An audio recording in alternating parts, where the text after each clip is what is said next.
In most of the newspapers, it brings it back to that hometown perspective, because a lot of the newspapers typically are being written for that audience or that community. We actually have several articles for Charles Leinbach that appear in his hometown newspaper that are constantly being reported, and it's called the Pottstown Mercury is actually the name of the newspaper.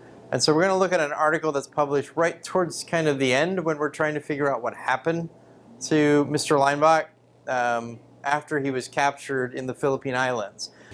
So what are some things you heard? A piece of evidence you can add to his story. With the Bataan Death March, he survived.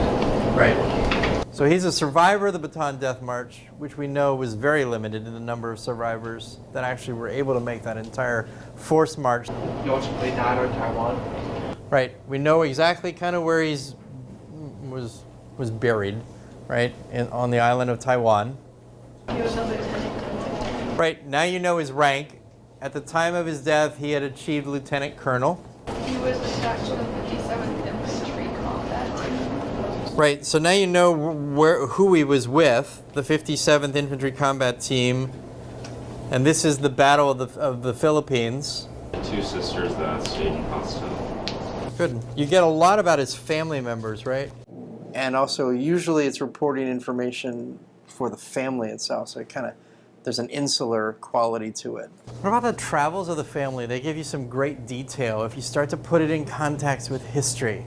They went to where? Fort Stauffenberg. Fort Stauffenberg. And who went with him? His family. Wife and daughter. Everybody went with him. What's going on in 1940 around the world? Japanese invasion of China and other islands. Right, Japan has already invaded Manchuria and China and started the other islands. Go fast forward then. What do you know is on the horizon in World War II? Pearl Harbor. Pearl Harbor. What happens to Pearl and Lorraine? Go back. Or something. Right, and they're sent back when? June 1941. June of 1941. So 5 months before Pearl Harbor, they're gone. Obviously something's happening that's ramped up probably the seriousness, right, in the Philippines where he's stationed at, and they're getting families out.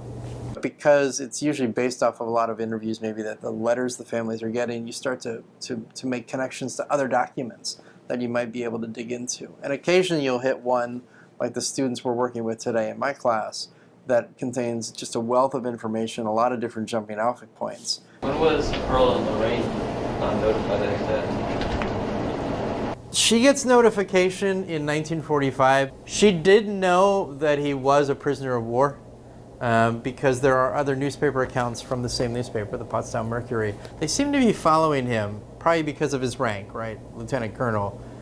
And that's where the story will get really, really interesting. And we'd have to spend some more time looking at the individual deceased personnel file, the IDPFs, which if you remember for him is like 300 pages, because you start to see a letter writing process happening between his wife, Lorraine, going back and forth with another officer, which is a whole other story because his really good friend from the Philippine Islands is now actually one of the guys in charge of